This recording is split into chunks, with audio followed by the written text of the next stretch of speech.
पा रहे हैं क्या कि देश चलाने के लिए पैसे की जरूरत होती है और उसमें भारत जैसा पड़ोसी बहुत मदद कर सकता है? ये पैरों पर क्यों कुल्हाड़ी मारने का शौक मोहम्मद यूनुस को आ गया है? और ऊपर से तुर्रा ये कि प्रोपोगेंडा है साहब। प्रोपोगेंडा, आज इतना एविडेंस आ रही है, इतने वीडियोस आ रहे हैं, सारी दुनिया देख रही है। आज के जमाने में प्रोपोगेंडा हो सकता है? देखिए, प्रोपोगेंडा 30 साल पहले, 50 साल पहले तो हो सकता था, जब शायद चीजें उतनी ज्यादा निगाह में ना हो। आज हर चीज वीडियो कैमरास में रिकॉर्ड कर रही है, हर चीज एविडेंस है, हर चीज नेट के ऊपर है, तो कहां से प्रोपोगेंडा हो सकता है? रोज तो हमारे सामने एविडेंसेस आ रही हैं, इसको प्रोपोगेंडा कैसे कहा जा सकता है? और जब तक आप पीस अपने देश में नहीं रखोगे, आपकी इकोनॉमी कैसे रिकवर कर पाएगी? चलिए, ये so called Nobel prize, Nobel laureate भले प्रोपोगेंडा कह रहा हो, बांग्लादेश का मीडिया क्या कह रहा है सर, मैं वो भी बता देता हूं। बांग्लादेशी मीडिया के हवाले से जुड़ी बड़ी खबर, भारत बांग्लादेश के रिश्ते में तल्खी आ चुकी है। भारतीयों के लिए अब वीजा कम करेगा बांग्लादेश। बांग्लादेश ने भारतीयों के लिए वीजा बैन किया है और पाकिस्तान को वीजा फ्री वेलकम दिया है। भारत की एंट्री बैन कर दी गई है। यह समझ में आ रहा है कि मोहम्मद यूनुस आखिर कौन है। याहिया खान किसिल बश कहीं आगे पीछे तो उनके नहीं लगा हुआ है। शेख मुजीब को पूरी तरीके से तबाह कर देने के बाद अगर बांग्लादेश पाकिस्तानियों के लिए खोल रहा है तो बहुत जल्दी बांग्लादेश भी पाकिस्तान बनने की तरफ आगे जा रहा है। मैक्रो इकोनॉमिक्स का नोबेल जिस भी कमेटी ने दिया था, वो सारे के सारे आज सिर पीट रहे होंगे कि किसे मैक्रो इकोनॉमिक्स का नोबेल प्राइज दे दिया, जो बड़े फॉर्म में एक कंट्री की इकोनॉमिक्स को तबाह करने पर जुट गया है। नाम है मोहम्मद यूनुस और वो शख्स लगातार कहता है कि ये तो प्रोपोगेंडा हो रहा है। जहां पर बिजली भारत से जाती है और 2 साल का पैसा चुकाने की औकात नहीं होती, वो अब भारत के लिए ऐसी बात कर रहा है।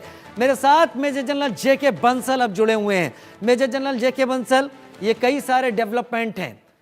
ऐसा आज तक नहीं हुआ कि पाकिस्तान और बांग्लादेश के बीच में सी रूट के जरिए कोई कनेक्शन हो चुका है एस्टेब्लिश। वहां के छात्र एक दूसरे की यूनिवर्सिटी में पढ़ने जाएंगे, वो बातें हो चुकी हैं, समझौता हो चुका है। ढाका यूनिवर्सिटी जहां से 1970 वॉर के पहले ये इसकी पूरी तैयारी की गई, पूरी जानकारी यहां पर ली गई और उसके हिसाब से काम हुआ।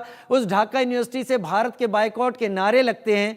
ये वही दौर चल रहा है जेके बंसल साहब, जब 3 दिसंबर 1971 से 16 दिसंबर 1971 के बीच का समय।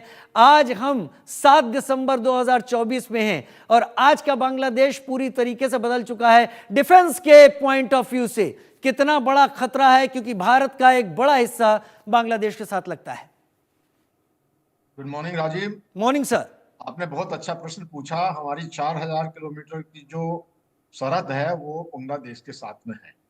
अभी सबसे जो ध्यान देने वाली और चिंताजनक विषय ये है कि अभी बांग्लादेश ने TB2 ड्रोन जो हैं वो तुर्की से खरीदे हैं। 12 और 6 को लगा भी दिया है, ठाकुर गांव में लगाया है, जो उनको निगरानी करने के लिए बहुत ऑब्जेक्शनेबल है। उसके बाद में जो भारत की जो सेना है वो भी बहुत अलर्ट पे है और उनका मेन उद्देश्य ये है कि जो पाकिस्तानी टेररिस्ट हैं वहाँ पे जो पहुंच चुके हैं अभी, वो भारत में आ जाएं उसको पार करने के लिए।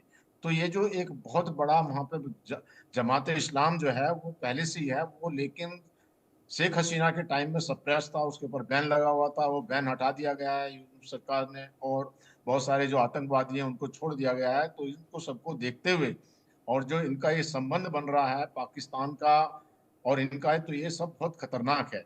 और आप ये देखिए जो ये तख्ता पलट हुआ है, इसमें जो डीप स्टेट भी इन्वॉल्व है, पाकिस्तान भी इन्वॉल्व है, सबने मिलकर जो ये किया है। तो ये जो अब जो यूनुस है वो पपेट है, कठपुतली है किसकी?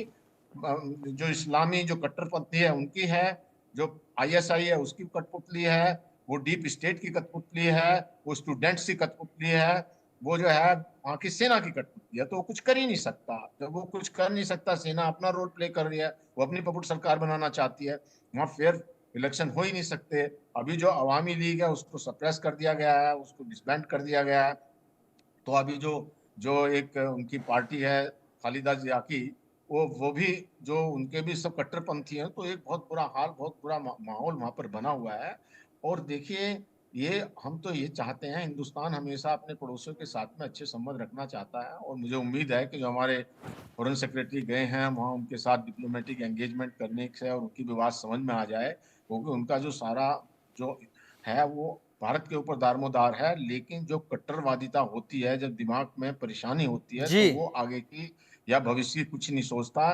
जैसे भुट्टो ने कहा, हम घास खा लेंगे, लेकिन हम जो है लड़ते रहेंगे या न्यूक्लियर बॉम्ब बनाएंगे। वो ये घास इनकी ही जो खा रहे हैं फिलॉसफी है। सर।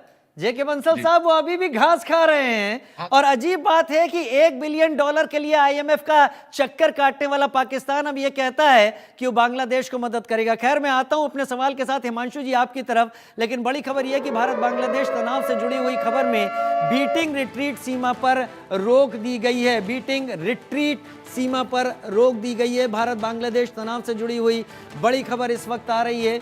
बीटिंग रिट्रीट सेरेमनी होती है, उसको रोक दिया गया। भारत बांग्लादेश सीमा पर त्रिपुरा में होने वाली बीटिंग रिट्रीट को रोक दिया गया है।